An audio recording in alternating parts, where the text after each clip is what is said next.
विभिन्न परीक्षाओं की तैयारी कर रहे प्रिय विद्यार्थियों, सुप्रभात।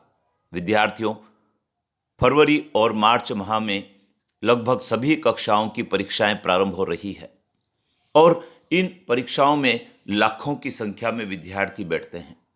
विद्यार्थियों, इस बार बोर्ड की परीक्षा जल्दी प्रारंभ हो रही है और जब परीक्षा जल्दी प्रारंभ हो रही है तो निश्चित रूप से आपने समय रहते अपने पाठ्यक्रम की पुनरावृत्ति भी की होगी।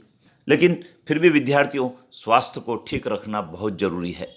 परीक्षा के दिनों में घर पर और परीक्षा हाल में कई सारे विद्यार्थियों को तनाव हो जाता है और जब उनको तनाव हो जाता है तो परीक्षा पर उसका विपरीत प्रभाव पड़ता है। तो विद्यार्थियों, यदि आपको तनाव हो जाए, आपका स्वास्थ्य बिगड़ जाए, तो ऐसी दशा में आपको चिकित्सक से तो परामर्श लेना ही है, लेकिन कुछ और भी उपाय आप कर सकते हैं। यदि आपके परीक्षा हाल में स्वास्थ्य खराब हो जाए तो आपके केंद्राध्यक्ष के द्वारा ग्लूकोज की व्यवस्था की जाती है, चिकित्सक की व्यवस्था की जाती है। आप उन्हें बताएं तो निश्चित रूप से वे आपकी मदद भी करेंगे।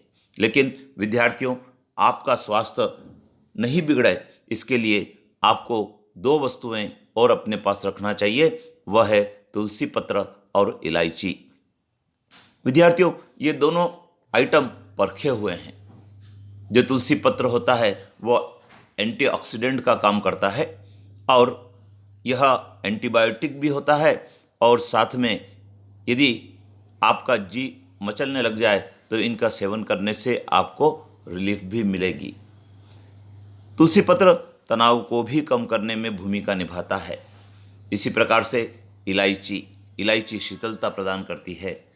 इसके साथ ही यदि आपका जी मचलाने लगे, घबराहट होने लगे, तो आप मुंह में इलायची का दाना डाल लीजिए और उसका सेवन कीजिए, चबाइए, उसका रस उतारिए, तो निश्चित रूप से आपको फायदा होगा और आपका जी मचलना भी बंद हो जाएगा।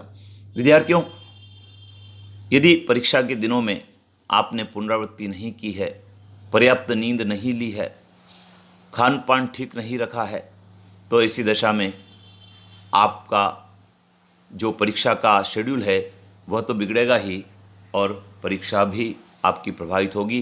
तो इन बातों का विशेष रूप से ध्यान रखें। अपने कंपास बॉक्स में इलायची और तुलसी के 2 पत्र रख कर ले जाएं। आवश्यकता पड़ने पर आप उसका यदि उपयोग करेंगे तो निश्चित रूप से आपको परीक्षा हाल में भी किसी प्रकार की कठिनाई नहीं होगी। विद्यार्थियों, आपको अपनी पानी की बोतल भी साथ ले जाना चाहिए। शुद्ध पेयजल जो आपके घर में आप सेवन करते हैं उसको रखेंगे तो आपको परीक्षा कक्ष को बार बार छोड़कर जाने की जरूरत भी नहीं पड़ेगी और आपके समय का भी आप पूरा उपयोग परीक्षा के प्रश्न पत्र को हल करने में कर पाएंगे। तो विद्यार्थियों, इन छोटी छोटी बातों का ध्यान रखें और परीक्षा के दिनों में स्वास्थ्य पर विशेष रूप से ध्यान रखें, जिससे कि आपकी परीक्षा अच्छी हो सके। चैनल पर बने रहें विद्यार्थियों। अगले वीडियो में हम फिर इसी प्रकार के टिप्स की बात करेंगे जो आपके परीक्षा के दिनों में आपके लिए सहायक होगी। इसके पहले भी 3 से 4 वीडियो परीक्षा की तैयारी के संबंध में शेयर किए गए हैं, आप उन्हें भी जरूर सुनें, लाइक करें, शेयर करें, अपने मित्रों को बताएं, सब्सक्राइब करना नहीं भूलें। जय हिंद।